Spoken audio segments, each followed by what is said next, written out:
On va reparler un peu du cas de la France. Et oui, la France, que s'est-il passé en France? Eh bien, on a encore une fois plein de choses à voir. Mon Dieu, ça va être une exploration générale et globale de tout, plein de trucs en France. Comme d'habitude, c'est une compilation de plein de choses. À force, je ne sais plus comment les présenter, mais on a plein de trucs. On a des trucs insolites, des trucs what the fuck, des trucs scandaleux, un peu de tour Eiffel par-ci, un peu de flic par-là, un peu de point de deal un peu par-ci, un peu de politique, un peu de migrants. Bon, voilà, on a l'habitude, il y a plein de choses à voir et vous l'avez vu derrière. Eh oui, les drapeaux. Les drapeaux, je les ai enfin accrochés. Donc j'ai eu la flemme d'en faire des unboxings. Je les ai accrochés là hier soir et tout. Enfin, tout va bien. Enfin, je sais pas à quelle heure sortira cette vidéo, ni quand, mais en gros, voilà, je les ai accrochés. Donc un petit drapeau de la France ici, par terre de France, du coup. Ils m'ont pas sponsorisé, moi, hein, je l'ai payé. Et derrière, évidemment, un drapeau du Royaume de France, parce que oui, messieurs, dames, vive la France. Vive la France. Bref, on est parti dans cette vidéo-là. Avant, rapidement, je vous invite à vous abonner en activant la cloche, me rejoindre sur Discord, sur les réseaux. Tous les liens sont dans la description. À lâcher un commentaire, un partage et un boost très important pour le référencement. Et on est parti dedans. Donc qu'est-ce qu'on a ici? On a un truc un peu what the fuck déjà. Vous savez que nous sommes en dette. Et non pas nous sommes en guerre. Non, nous sommes en dette. C'est un peu moins drôle que la guerre pour Macron. Mais c'est la dette quand même, quoique ça doit l'amuser, je pense, le Mozart. Et nous sommes en dette et pourtant, regardez ça. La mairie de Paris va débourser 48 millions d'euros. Il faut se rendre compte quand même de ce que c'est 48 millions d'euros, même pour la mairie de Paris, hein, pour transformer un immeuble haussmannien du Triangle d'Or, donc dans le 8e arrondissement, en 23 logements sociaux luxueux. Alors, des logements sociaux, c'est pas fait pour être luxueux normalement de base. Mais enfin bon. Le projet qui prévoit l'adaptation et la rénovation des appartements fait déjà grincer des dents en raison de son coût colossal, tu m'étonnes. Jacques Baudrier, adjoint PCF, oui, je sais, d'accord, nous savons tous, hein. Le monde entier, le système solaire entier, l'univers entier sait. En charge du logement, donc, défend l'opération.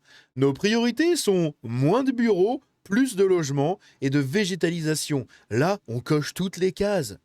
Sinon, moins de fonctionnaires et moins de communistes aussi, ça marcherait pas mal, hein. Ça, je pense que ce serait vraiment pas mal. Il y a peut-être des gens qui auraient pu bénéficier de 48 millions d'euros autrement, hein. Peut-être les clodos dans la rue, peut-être réhabiliter des rues, des choses comme ça qui sont laissées à l'abandon. Non, non, bah non. Ah oui, c'est mieux de rénover un bâtiment. Bon, soit. L'immeuble accueillera 5 T1 d'environ 30 mètres carrés. 30 mètres carrés à Paris, c'est énorme, hein. Et 18 T3 de 70 mètres carrés. La livraison est prévue fin 2026. 18 T3 de 70 mètres carrés, hein. C'est pas mal. C'est pas mal. Bondy, lors d'une altercation, la police a éloigné un homme en utilisant du gaz lacrymogène. Regardez ça, c'est pépite. Ah, ça fait plaisir. Ouh, hein, bouger là. Fais quoi doucement là. Reste sur le côté. Tu veux te faire shooter ou quoi? Allez. Ah non, non, il faut gazer. Voilà, en plus, il s'est mangé le camion juste derrière. Ping. Ping-pong. Ah non, non, Ping. Voilà. Aïe, aïe, aïe. Je crois que je vais prendre cette image-là, mais ah, c'est chiant, c'est trop petit pour la miniature, je pense. Vous savez quoi? Je la sauvegarde, on verra. Clermont-Ferrand, fusillade, point de deal, guetteur. Des habitants posent des barbelés pour se protéger. Donc, vous avez en Écosse des gamines qui, pour se défendre des migrants, des agressions, se trimballent avec des couteaux et des haches. Et en France, vous avez des habitants qui doivent mettre des barbelés pour... Oh, la catastrophe. Oh, la catastrophe. On est dans un pays de l'Occident, un pays civilisé, un pays riche, qui fait quand même partie des 10 puissances mondiales. Je crois, hein, je crois qu'on est 7e, 8e, un truc comme ça. On fait quand même partie. Bon, on était premier pendant très longtemps. On a été premier, collé au cul par les Anglais, hein, mais bon, ça a changé. Et quand même, bah, d'ailleurs, hein, ce temps-là, hein, au temps d'ici, là, on était premier, là. Et le français était parlé dans toute l'Europe. Voilà, bon, bref, c'est une autre histoire. On est quand même dans un pays civilisé, mais pour se défendre des jeunes, vous avez des habitants qui mettent des barbelés. Des barbelés, hein. C'est pas genre je ferme les volets, je ferme ma maison à clé pour être en sécurité. Non, c'est je mets des barbelés chez moi pour pas que les gens rentrent. Les gens vont littéralement faire construire des murs de Berlin pour se protéger des autres. Hein. Ils vont habiter, en fait, on va habiter dans des bunkers. Voilà. C'est peut-être ça la solution. Il faut peut-être habiter dans des bunkers directement. Hein. Ça ira plus vite. Écoutons ça rapidement. Dans la petite chambre parentale, 2 impacts de balles, 4 cm de diamètre, des balles perdues et des locataires prostrés. Voilà, ça tire dans les immeubles. Je vais pas passer plus longtemps parce que c'est France TV et qu'ils vont me faire chier pour les droits d'auteur parce que je sais pas si ça suffit le cash que je mets là. Mais c'est impressionnant quand même. C'est vraiment impressionnant. La Tour Eiffel, rien ne nous sera épargné. La Tour Eiffel, les noms plutôt, pardon, de 72 femmes scientifiques inscrites prochainement sur la Tour Eiffel annonce la mairie de Paris. L'ambition est de rendre visible la contribution historique des femmes aux sciences et aux technologies. Une commission d'experts sera chargée de proposer à Anne Hidalgo une liste de femmes expertes émérites ayant vécu entre 1789 et nos jours, aujourd'hui décédées principalement de nationalité française. Alors, c'est désastreux, mais moi j'aimerais bien qu'on rende hommage par contre à une femme de la Révolution. Putain, j'ai oublié son nom, elle a un nom composé. C'est une femme qui tout simplement a été battue, a été vée par son mari, a été secouée dans tous les sens. Quand son mari est décédé, elle a hérité de sa fortune et grâce à sa fortune, elle est devenue écrivaine et elle a dénoncé à l'époque de la Révolution, hein, donc 1789, même un peu avant et un peu après, parce qu'elle est décédée guillotinée, évidemment, parce qu'elle posait problème. Eh oui, toujours pareil. Et en gros, elle dénonçait énormément de choses et elle essayait d'émanciper un peu les femmes, déjà à l'époque. Sauf que j'ai oublié son nom, donc attendez, je vais le retrouver en direct avec vous, parce que pour ceux qui ne savent pas, à l'époque, j'avais un compte sur Instagram où je parlais d'histoire. Je faisais des résumés sous forme de posts, comme ça par exemple, un post, Philippe d'Orléans, et je vous écrivais vite fait sa vie, paf, voilà, j'avais un compte Instagram qui faisait ça, et je vais retrouver son nom, parce que pour moi c'est une femme très très importante de l'histoire française, très très oubliée, voilà. Non, c'est pas elle, attendez, elle est où? Elle est où? Elle est où? Olympe de Gouges, voilà, Olympe de Gouges, messieurs, dames, Olympe de Gouges, c'est une femme qui a vécu dans le siècle des Lumières, qui s'est fait guillotiner parce que ses idées posaient problème, parce qu'elle essayait de faire émanciper les femmes et de dénoncer énormément de choses. Voilà, bref, donc j'espère que son nom va être écrit. Olympe de Gouges, voilà. En plus, elle a un joli prénom. Mais il y a aussi Témoigne de Mérincourt. Bref, il y a énormément de femmes qui ont vraiment servi à quelque chose. Après, à côté de ça, j'ai peur de la dérive de mettre sur fond d'idéologie de gauche, de féminisme 2.0, etc. Des femmes qui... Bon, on verra. On verra les noms qui seront marqués dessus. Mais je vais essayer de guetter ça. Putain, j'espère que j'y penserai quand ce sera fait.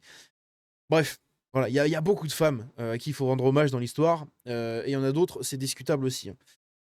Mais après, il ne faut pas oublier que les femmes, dans l'histoire de la France, ont été ultra importantes. Hein. C'est pas seulement la mère de famille, la cuisinière et la ménagère. Non, ça, c'était bon pour le peuple.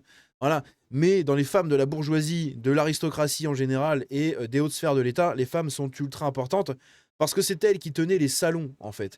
Et les hommes qui étaient principalement soit en train de diriger des entreprises, des commerces, etc., ou en train de parler politique dans les assemblées ou d'aller à la cour du roi, que ce soit les courtisans ou peu importe, et bien pendant ce temps-là, les femmes chez elles organisaient des salons. Donc c'était littéralement les gens venaient discuter dans leur propre salon et souvent c'est là que se sont échangées les grandes idées de la Révolution, les grandes idées du XVIIe siècle, du XVIe siècle, du XVIIIe siècle après. Bref, énormément de choses comme ça. Les femmes ont été ultra importantes et comme on dit, hein, l'expression est réelle. Derrière chaque grand homme, il y a une femme. C'est la réalité, mais à voir celle qu'on mettra en avant. Bref. Donc, blablabla, décédé principalement de nationalité française. Donc déjà, pourquoi principalement de nationalité française? Il faut des femmes de nationalité française. C'est un monument français. Ils vont pas commencer à nous foutre des femmes d'autres pays. L'objectif est de respecter la parité en installant les 72 noms de femmes en surplomb de la frise existante des 72 hommes sur le pourtour extérieur du premier étage, dans le respect des choix esthétiques de Gustave Eiffel. D'accord, mais bon, faut faire gaffe à qui ils vont mettre. Donc ici, je vais pas vous parler de ça parce que j'en ai déjà parlé, mais c'était le fameux Hakuna Matata à Marseille, là, par le Tunisien, vous savez, le coup de couteau, bref. Enfin, les coups de couteau. Emmanuel Macron encore plus impopulaire que pendant la crise des Gilets jaunes et depuis 2017. Eh oui, sa cote de confiance est descendue à 15%. C'est beau, hein. Le seul truc ici qui a grandi avec Emmanuel Macron, c'est... il y a deux trucs. Il y a la dette d'un côté, et il y a même trois trucs. La dette d'un côté, la colère du peuple de l'autre, mais c'est les pattes. Voilà, les pattes, elles ont redescendu ici. Voilà, je sais pas pourquoi. Là, elles étaient coupées au début de l'oreille, et là, elles sont coupées vraiment à la limite du lobe. Voilà, c'est la seule différence qu'il y a. Et puis tous les rides, hein. Bon, après, il s'est passé 10 ans quand même. En 10 ans, on a tous changé, hein. Moi, le premier, quand je me regarde il y a 10 ans, il n'y a pas du tout la même tête. J'étais moins rond aussi, c'est bizarre, hein. C'est bizarre comme on a tendance à s'arrondir quand on vieillit. Bref. Selon LCI, un foyer sans revenu peut percevoir jusqu'à 2723 € par mois de la CAF en cumulant toutes les aides. On va écouter ça. Chaque année, le contribuable français finance la CAF à hauteur d'environ 20 milliards d'euros. Écoutez ça, c'est lunaire. C'est lunaire, mais c'est connu, tout le monde sait. Mais écoutez-le quand même. Il n'est pas rare de voir des foyers sans aucun revenu d'activité dépasser 70 voire 90% du SMIC en droits sociaux. Exemple, avec un couple avec 3 enfants, locataires dans le 19e arrondissement de Paris. Le couple peut cumuler, regardez, 1740 € par mois d'aide nationale comme le RSA ou encore l'allocation pour le logement. Attention toutefois, pour cet exemple, l'INSEE compte également les allocations familiales. S'ajoutent également 272 € par mois d'aides diverses comme le chèque énergie, la prime de Noël ou encore la complémentaire solidaire.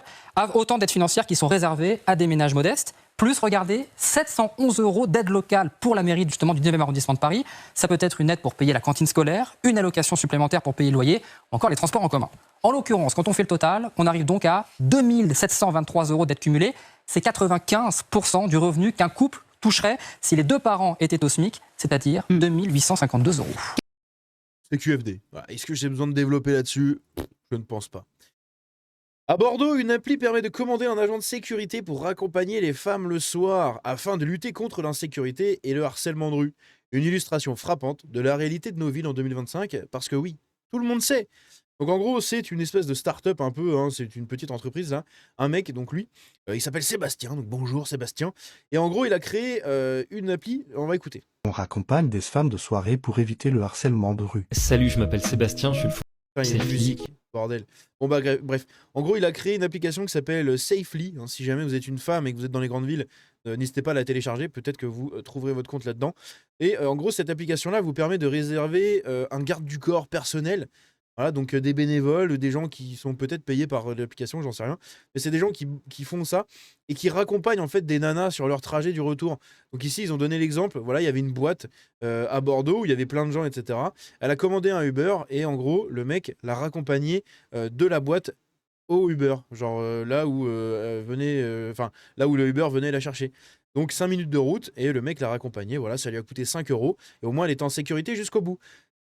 Oui, c'est-à-dire que les gamines se trimballent avec des couteaux et des haches. En France, les gens mettent des barbelés pour être tranquilles chez eux. Et maintenant, tu as un marché secondaire qui se déploie, puisque tu as des applications pour offrir des gardes du corps privés, personnalisés, et en mode Uber, mais de la sécurité, quoi.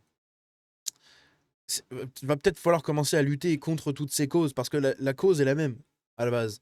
Hein. La cause est la même.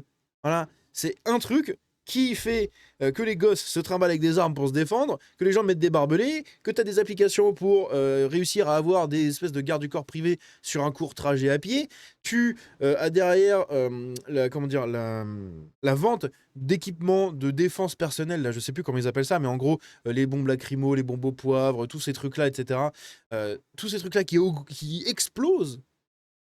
Va peut-être falloir se poser des questions à un moment donné, quand même. Ici, voilà, Marseille, regardez ça.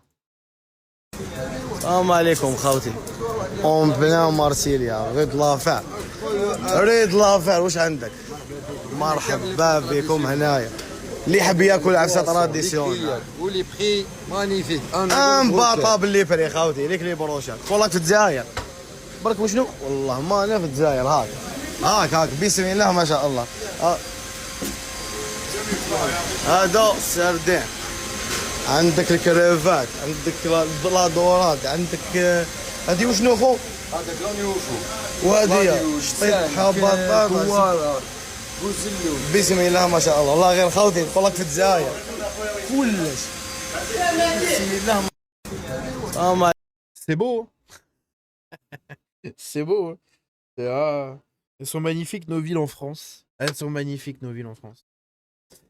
Ici, qu'est-ce qu'on a? Depuis vendredi, environ 2000 personnes participaient illégalement à une rave party à Fontjouqueuse dans l'Aude, dans une plaine agricole qui avait été ravagée par des incendies en début du mois d'août.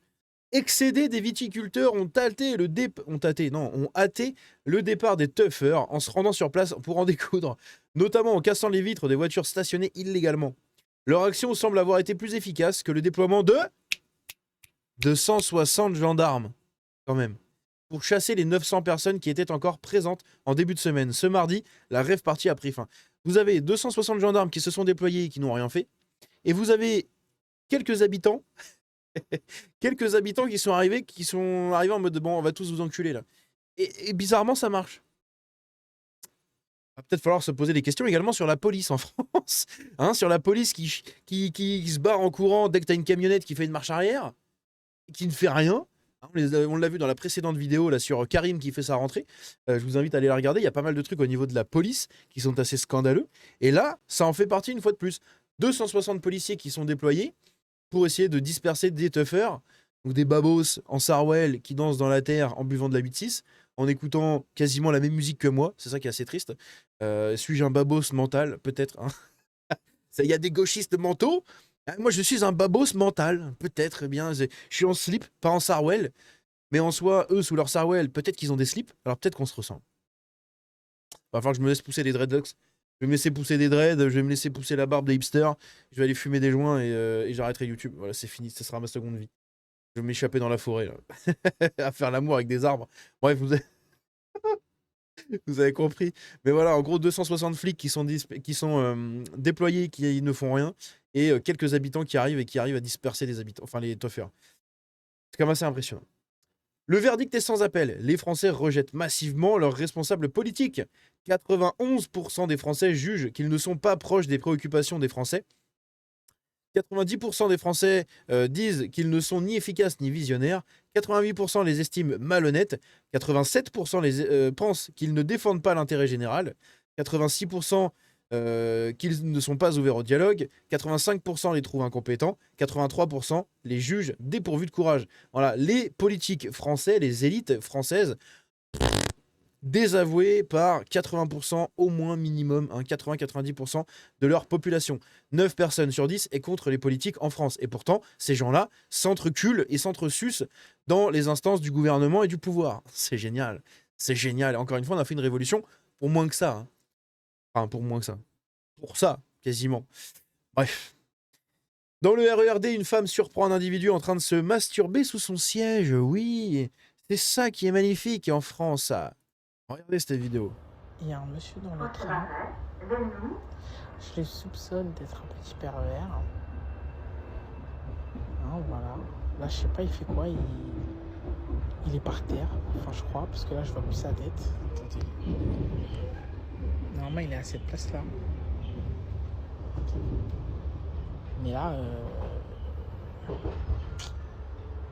je sais pas, peut-être il se branle. Peut-être qu'il est par terre, il se branle. T'as capté?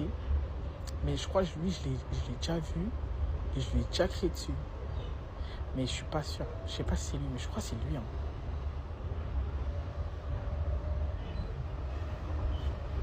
Peut-être qu'il est par terre, il se branle en vrai. Est-ce qu'on n'irait pas voir? C'est une aventure. Hein. C'est toute une aventure. Allez, on se lève. On va voir.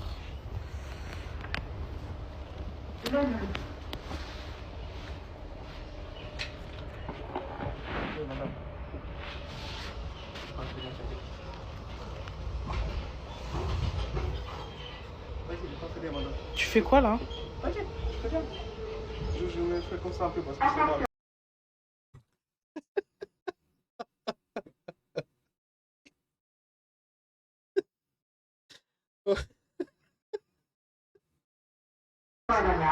T'as quoi sur la main?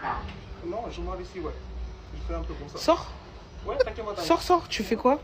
Le mec, il est en train de se branler sous le siège. Il sort en mode ouais, non, mais t'inquiète, j'ai un peu mal à l'épaule. Oh merde, j'ai cliqué à côté. Non, non, j'ai cliqué à côté. Attendez. Quoi? Tu fais quoi là? T'inquiète, très bien. Je me fais comme ça un peu parce que c'est là. T'as quoi sur la main? Non, je m'en vais ici, ouais. Je fais un peu comme ça. Sors. Sors, tu fais quoi? Mais t'as un poil? Mais dégage, tu fais quoi là? Dégage, vas-y, dégage là, dépêche-toi. Dépêche-toi. Mais t'es malade ou quoi? Casse-toi, vas-y, dégage.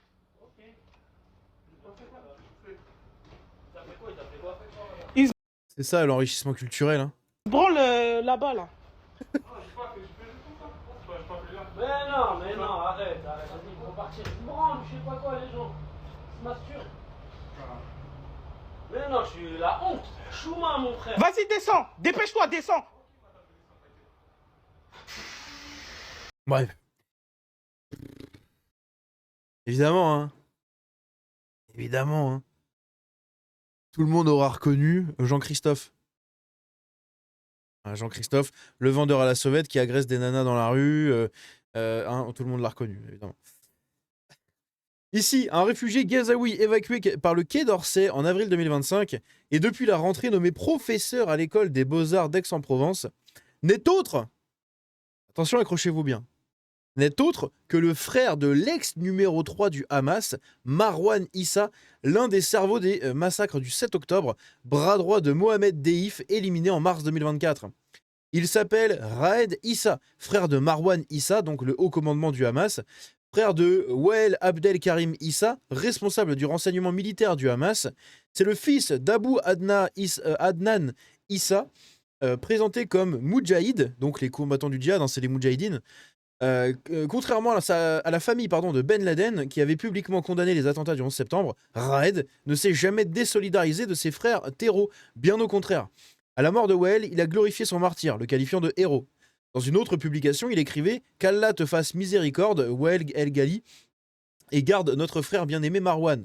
Le 11 mai 2021, jour où le Hamas tirait 137 roquettes en 5 minutes sur Tel Aviv, tuant du coup plusieurs civils, Raed publiait « Gaza when angry ». Voilà, une légitimation explicite du terreau. Il a été photographié lors de la cérémonie organisée par le Hamas en hommage à son frère. Bref, vous l'avez compris, on va pas faire tout le truc, mais en gros, c'est un réfugié gazaoui devenu professeur des Beaux-Arts, mais qui est en fait le frère d'un des grosses têtes du Hamas, le fils d'une des grosses têtes du Hamas, le cousin ou je sais pas quoi là, non, c'est le... Ah oui, non, c'est le frère de Marwa Issa, le haut commandement du Hamas. C'est le numéro 3. Oui, donc c'est ça. C'est le numéro 3. C'est le frère du numéro 3 du Hamas, qui a été tué du coup l'année dernière. Et c'est le frère également d'un responsable du renseignement militaire du Hamas. Et le mec est professeur des Beaux-Arts à Paris. C'est lunaire. Il a été accueilli en France via le programme Public Pause, soutenu par plusieurs ministères, tout comme Youssef El Kedra, poète ayant glorifié du coup le 7 octobre. Tous deux ont même eu droit à des portraits complaisants dans Mediapart par Gwen Lenoir. Pardon. Un mois plus tard, je prévenais que les réfugiés gazaouis accueillis en France ne sont jamais choisis au hasard. Le Hamas ne laisse sortir que ceux qui l'autorisent et ces profils sont bien souvent liés à l'organisation terreau. Proches, famille, comme on l'a vu avec Nour Atala, ou la famille Abou Marzouk. Parce que Nour Atala, rappelons-le, c'est la petite fille, je crois, d'un des fondateurs du Hamas également, ou de quelqu'un de très haut placé là-bas. Ou d'un des gardes du corps du fondateur du Hamas. Je crois que c'est ça. Donc, bref, elle fait partie du Hamas. Ce dossier est un scandale d'État. Soit le Quai d'Orsay était au courant, et cela révèle alors d'une logique de compromis diplomatique au détriment de notre sécurité intérieure, soit il ne l'était pas, et c'est de l'amateurisme inquiétant. Et pendant ce temps, 1400 universitaires français et la presse de gauche réclament le dégel de l'accueil des réfugiés gazaouis, tandis qu'Emmanuel Macron mène ses batailles diplomatiques contre Israël en préparant la reconnaissance de la Palestine, récompensant ainsi le massacre du 7 octobre, alors même que le Hamas est toujours en place et nos otages crèvent de faim dans ces geôles. C'est un truc de fou. C'est vraiment, vraiment, vraiment un truc de fou. Donc ici, on a cette personne-là, Raed Issa, professeur à l'école des Beaux-Arts. Raed Issa, l'artiste qui dessinait la vie sous les bombes, blablabla. C'est un peintre qui a été évacué de la bande de Gaza. Voilà, donc c'est un réfugié, peintre, massacré, persécuté par la Palestine, l'Israël, c'est un réfugié. Puis en fait, tu te rends compte que tout ça est un truc monté et qu'en fait, c'est pas du tout un réfugié ni rien, c'est juste l'un des proches des fondateurs du Hamas, clairement. Puisqu'ici, on voit donc, on le voit juste à gauche, là, Mohamed Seif, là, juste avec sa casquette. Ici, on a Mohamed Sinouar, Marwan Issa, Ismail Haniyeh et Yahya Sinouar, juste là. C'est un truc de fou. C'est vraiment un truc de fou. On a d'autres images derrière. Voilà, d'autres images ici. Tac, tac, tac. Là, c'est les comptes, du coup, sur les réseaux sociaux. C'est les publications qu'il a faites. C'est fou. Et le 30 juillet, voilà, Français, ouvrez les yeux. Les réfugiés gazaouis accueillis sur le sol français par le Quai d'Orsay ne sont pas choisis au hasard. Ces individus sont triés sur le volet. Le pouvoir en place à Gaza, le Hamas, ne laisse partir que ceux qui l'autorisent. Et ce n'est pas par humanisme. Bref, c'est un scandale d'État, mais qui ne fera absolument rien, en fait, et là où tout le monde s'en battra les couilles. Ici, c'est le père Abou Adnan, donc Abdul Karim Issa. Le père apparaît en photo aux côtés de son fils Raed lors de la cérémonie organisée par le Hamas en hommage à son autre fils, le commandant Wael Issa. Là, on voit, hein, juste ici, il est derrière et il y a son père qui est juste là.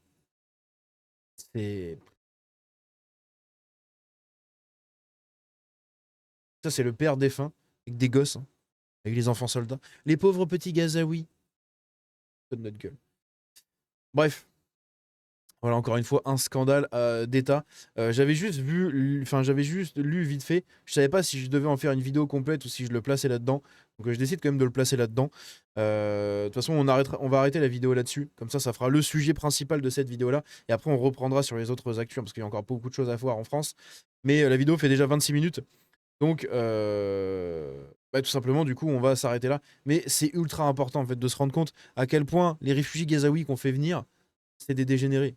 Littéralement, c'est des dégénérés. Bref, n'hésitez pas à me dire ce que vous en pensez dans les commentaires. N'hésitez pas à lâcher un j'aime, un commentaire, un partage, à me suivre sur les réseaux et à rejoindre le Discord. Tous les liens sont dans la description. On se dit à la prochaine. Vive la France et vive ce qu'il en reste, comme dirait Georges. Ciao.